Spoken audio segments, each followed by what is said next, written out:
Hello everyone, welcome back to my channel. কেমন আছো সবাই? আমি তো বেশ ভালো আছি। আজকে চলে এসেছি কুনুরারুটির পার্ট 3 ট্রাভেল ব্লগ নিয়ে। ডে 2টা শুরু হলো এই মিষ্টি একটা সকাল দিয়ে, যেখানে রাতে প্রচুর বৃষ্টি হয়েছে। হাতে এক কাপ চা নিয়ে একটু ব্যালকনিতে এসে দাঁড়ালাম। রেডি হয়ে এবার বেরোবো এবার আমরা উটির কিছু সাইট সিন করে নেওয়াতে। প্রথমেই চলে যাব আমরা পাইন ফরেস্ট দেখতে। আমাদের আজকের ফার্স্ট ডেস্টিনেশন হচ্ছে পাইন ফরেস্ট। পাইন ফরেস্টে যাওয়ার আগে থেকেই দেখলাম পাইনের জঙ্গল শুরু হয়ে গেছে। জায়গাটা সত্যি পুরো মায়াবী, আর সকাল থেকেই সূর্যের দেখা নেই। মনে খুব ভয় ছিল যে হতে পারে বৃষ্টি, কিন্তু না, কোনো হয়নি অনাসৃষ্টি। যাই হোক, এসে পৌঁছে গেছি আমরা পাইন ফরেস্টে। এই পাইন ফরেস্টও কিন্তু একটা শুটিং পয়েন্টের মধ্যেই একটা পার্ট আর কি। এখানে যদি কেউ রাজ মুভি দেখে থাকো, মানে যা দেখে আমি উটিয়ার সাথে ভীষণভাবে ইন্সপায়ার্ড হয়েছি সেই 2002 থেকে, সেখানে এই পাইন ফরেস্টের জঙ্গলেই কিন্তু সেই মালিনী ঘুরে বেড়াতো। আর এই জঙ্গলের শেষেই আছে সুন্দর একটা লেক, আর সেই লেকের একটা অসাধারণ ভিউ পয়েন্ট। আমরা সকালবেলায় ব্রেকফাস্ট করতে আমরা বেরিয়ে পড়েছিলাম আজকে সাইট সিনগুলো করে নিতে। দেখে নাও লেকটা কত সুন্দর না? তারপরেই আমরা বেরোলাম আমাদের সেকেন্ড ডেস্টিনেশন, আজকে শুটিং পয়েন্ট। অসাধারণ জায়গা, মানে উটির আমার দেখা বেস্ট জায়গা।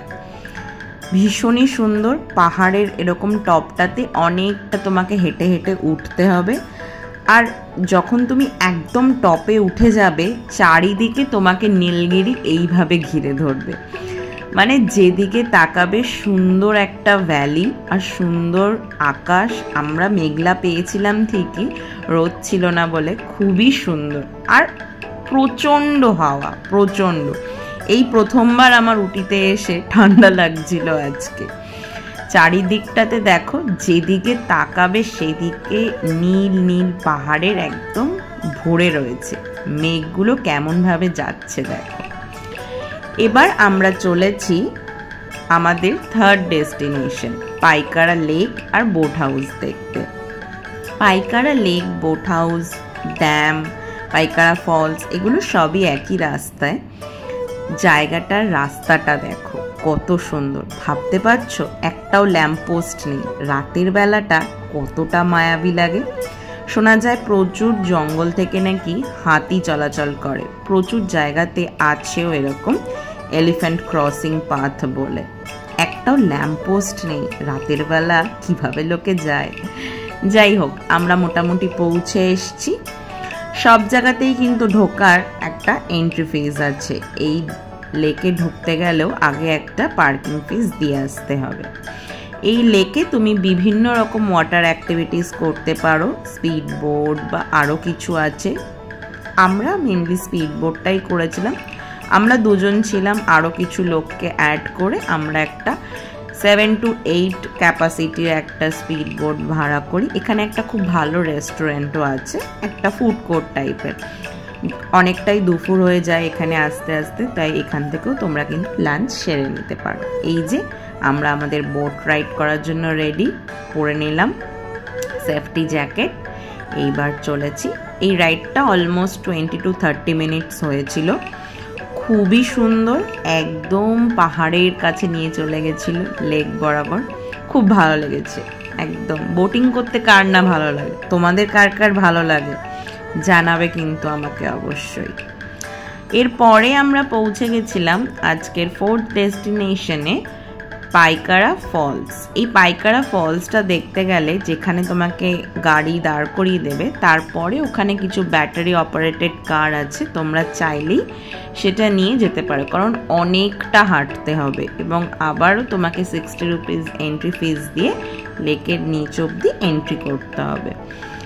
তাহলে চলো আমার সাথে সাথে ঘুরে দেখে নাও কতটা সুন্দর ফলসটা। আর ফলসটার অনেকগুলো স্টেপসে আছে, মানে একেবারে গিয়েই যে দেখতে পাবে সেরকম নয়।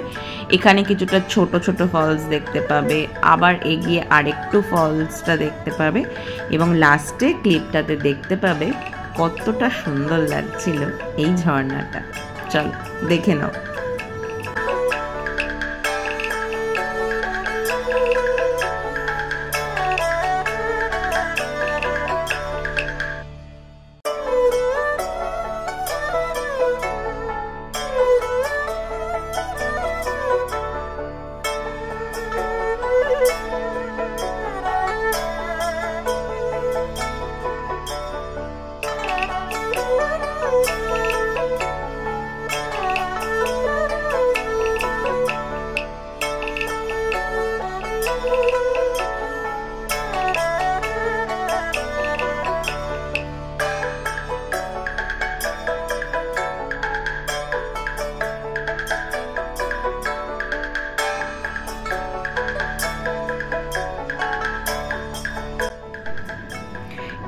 রাস্তায় পেয়ে যাবে এই পাইকারা ড্যামকে দেখতে।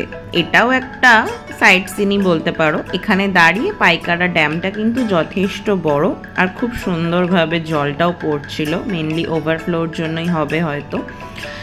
ব্যাস এবার চলো, আমাদের পেটে তো ছুঁচোয় ডন দিচ্ছে, একটু তো কিছু খাওয়া দাওয়া করতে হবে। এত কিছু ঘুরতে ঘুরতেই সকাল 9টায় বেরোলেও প্রায় দুপুর 2টো গড়িয়ে গেছে। এর মধ্যেই দেখো মেঘে আর আমাদেরকে পুরো ছেঁকে ধরেছে। আমরা উটির হায়দ্রাবাদি বিরিয়ানি থেকে একটা বিরিয়ানি অর্ডার করেছিলাম এবং ওখানেই গিয়ে খেয়েছিলাম। কি সুন্দর না রেস্টুরেন্টটা, পুরো পাহাড়ের কোলে।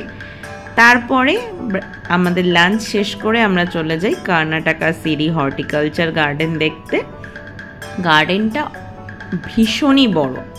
কাল থেকে যতগুলো গার্ডেন ঘুরে দেখেছি এটা তাদের মধ্যে সব থেকে বেশি বড়। আর পুরো গার্ডেনটাই ভীষণ ওয়েল মেনটেন আর সুন্দর করে সাজানো, আর ভীষণভাবে মানে গাছকে সুন্দর সুন্দর করে কেটে এত সুন্দর সুন্দর স্ট্রাকচার বানানো। আর এটা একটা ওখানের গ্লাস হাউস, যেখানে আবার বিভিন্ন রকম সুন্দর সুন্দর প্ল্যান্ট পাওয়া যায়। আর এই সবকটা গার্ডেনেরই কিন্তু একটা ভালো দিক আছে, এখান থেকে তোমরা গাছও কিনতে পারো, অনেক গাছ কেনারও অপশানস আছে। তাই জন্য একটু কথা বলে জেনে নিও, দাম যাচাই করে তবেই কিনো। তারপরে এখানটা ভালো করে ঘুরে নি। তার থেকে বেশি ব্যাপার হচ্ছে এই জায়গাটা শুধু দেখো, মানে কতটা সুন্দর একটা গার্ডেন হতে পারে। তাহলে চলো কথা না শুনে মন ভরে দেখে নাও এই গার্ডেনটা।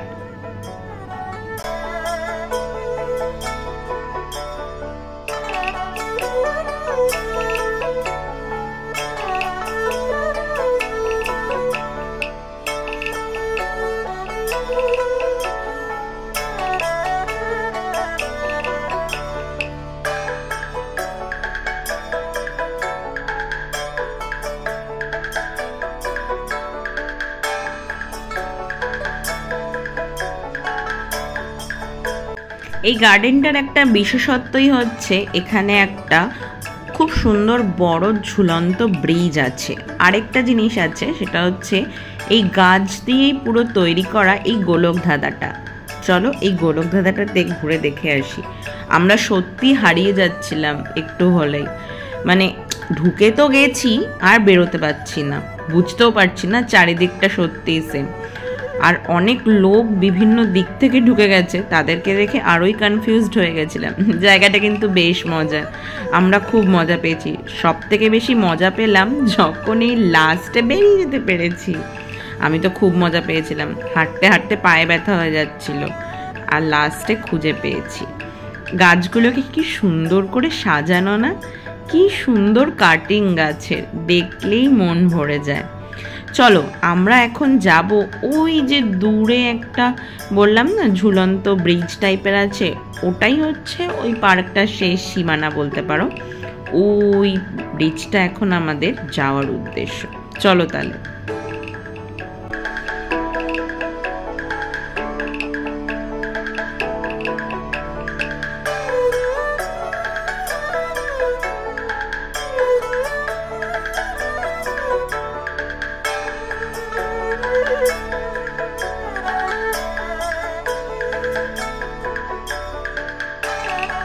এই পার্কটা ঘোরা কমপ্লিট হয়ে গেলেই আমরা গিয়েছিলাম দ্য বার্ডস কিংডম বলে একটা পাখির চিড়িয়াখানায়, যেখানে প্রচুর পাখি ছিল।